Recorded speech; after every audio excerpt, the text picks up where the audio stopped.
Hi hello welcome back to my channel guys. അപ്പോൾ ഞാൻ ധൃതി പിടിച്ച് മൂവിക്ക് പോകാൻ വേണ്ടി പോവാണ്. നമ്മുടെ കൽക്കി മൂവി കാണാൻ പോവാണ്.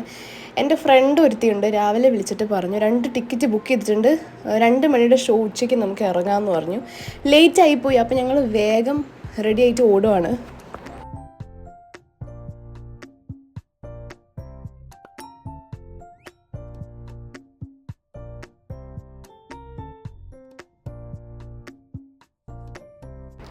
അങ്ങനെ ഞങ്ങൾ റെഡി ആയിട്ട് വീട്ടിൽ നിന്ന് ഇറങ്ങി. അപ്പം നമ്മൾ സ്കൂട്ടിയിലാണ് പോയിക്കൊണ്ടിരിക്കുന്നത്. പെട്രോൾ ഇപ്പം തീരും എന്നുള്ള അവസ്ഥയിലാണ് പോക്ക്.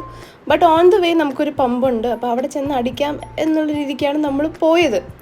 പക്ഷേ ഒരു ട്വിസ്റ്റ് ഉണ്ട്.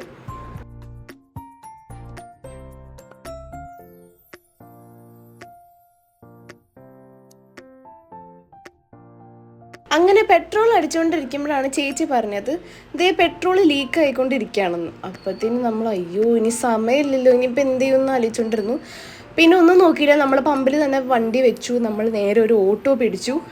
എന്നിട്ട് വീട്ടിൽ വിളിച്ച കാര്യം പറഞ്ഞു, ഇങ്ങനെയൊക്കെയാണ് സിറ്റുവേഷൻ അവിടെ വെച്ചിട്ടുണ്ടെന്നൊക്കെ. ബിക്കോസ് മൂവി ഇപ്പോൾ തുടങ്ങും. അപ്പം ഞങ്ങൾ വേഗം ഒരു ഓട്ടോ പിടിച്ചിട്ട് നേരെ തിയേറ്ററിലേക്ക് പോയി.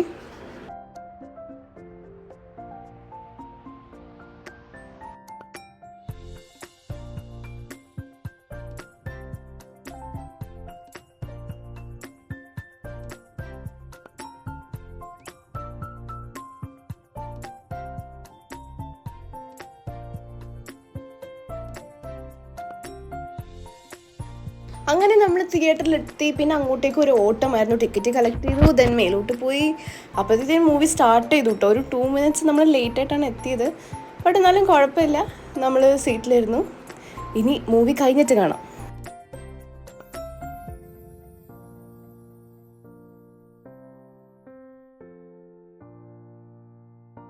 അങ്ങനെ അടിപൊളി ഒരു മൂവിയായിരുന്നു അത്.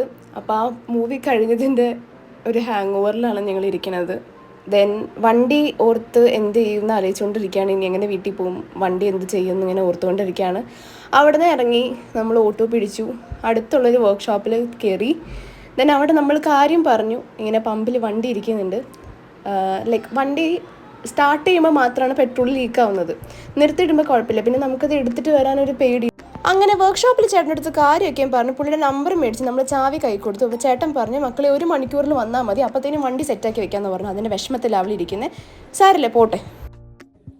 ഹേ ഗൈസ്, അപ്പം ഞാൻ നമ്മുടെ കൽക്കി കണ്ട് വീട്ടിൽ വന്ന് കയറിയുള്ളൂ. എനിക്ക് അവിടെ വെച്ച് റിവ്യൂ ഒന്നും പറയാൻ പറ്റിയില്ല. കിടിലൻ ഒരു മൂവിയാണ്. എല്ലാവരും പോയി എന്തായാലും പെട്ടെന്ന് തന്നെ തിയേറ്റേഴ്സിൽ പോയി കാണണം. 3D തന്നെ കാണണം. ആൻഡ് ഒരു വിഷ്വൽ ട്രീറ്റാണ്. എന്താ പറയണ്ടേ, ഇതിലോട്ട് എടുത്തേക്കുന്ന കാസ്റ്റ് ചെയ്തിരിക്കുന്ന ആക്ടേഴ്സ് ആയിക്കോട്ടെ ആപ്റ്റാണ്, മൂവിക്ക് ആപ്റ്റായിട്ടുള്ള ആൾക്കാരാണ്. ലൈക്ക് അമിതാഭ് ബച്ചൻ സർ, പ്രഭാസ്, ദീപിക പദുക്കോൺ, ശോഭന മാം, കമൽഹാസൻ സർ. ലൈക്ക് അങ്ങനെ ഇവരുടെയൊക്കെ ഒരു കോമ്പിനേഷൻ ഉണ്ടല്ലോ, നമുക്ക് പടം ഇങ്ങനെ കണ്ടിരുന്ന് പോകും, ബോറടിക്കത്തേയില്ല. And main thing goes to like graphics, camera ആയിക്കോട്ടെ, BGM ആയിക്കോട്ടെ. എൻ്റെ പൊന്നെ, നമ്മളിങ്ങനെ നോക്കിയിരിക്കാന്നൊക്കെ പറയില്ലേ, കണ്ണെടുക്കാതെ നോക്കിയിരുന്നു പോകാന്നൊക്കെ പറയില്ലേ, ഇതൊക്കെ കാരണം നമ്മളിങ്ങനെ മുഴുകിയിരുന്ന് പോവും. പിന്നെ നമ്മുടെ ഹിന്ദു മിത്തോളജിയൊക്കെ ബ്ലെൻഡ് ചെയ്തെടുക്കപ്പെട്ട ഒരു പടമാണിത്. സോ ഞാൻ കൂടുതലായിട്ട് പറഞ്ഞു പോയ കഥയിലോട്ട് കിടക്കും. ഞാൻ എന്താ ഏതാണെന്നൊന്നും പറയുന്നില്ല. എന്തായാലും എല്ലാവരും പോയി കാണണം, അപ്പോഴേ അത് മനസ്സിലാവുള്ളൂ. സോ ഗൈസ്, ഈ ഒരു കുട്ടി വ്ളോഗ് നിങ്ങൾക്ക് എല്ലാവർക്കും ഇഷ്ടപ്പെട്ടു എന്ന് ഞാൻ വിചാരിക്കുകയാണ്. അടുത്തൊരു അടിപൊളി വീഡിയോ ആയിട്ട് വരുന്നവരേക്കും ടിൽ ദെൻ ബൈ.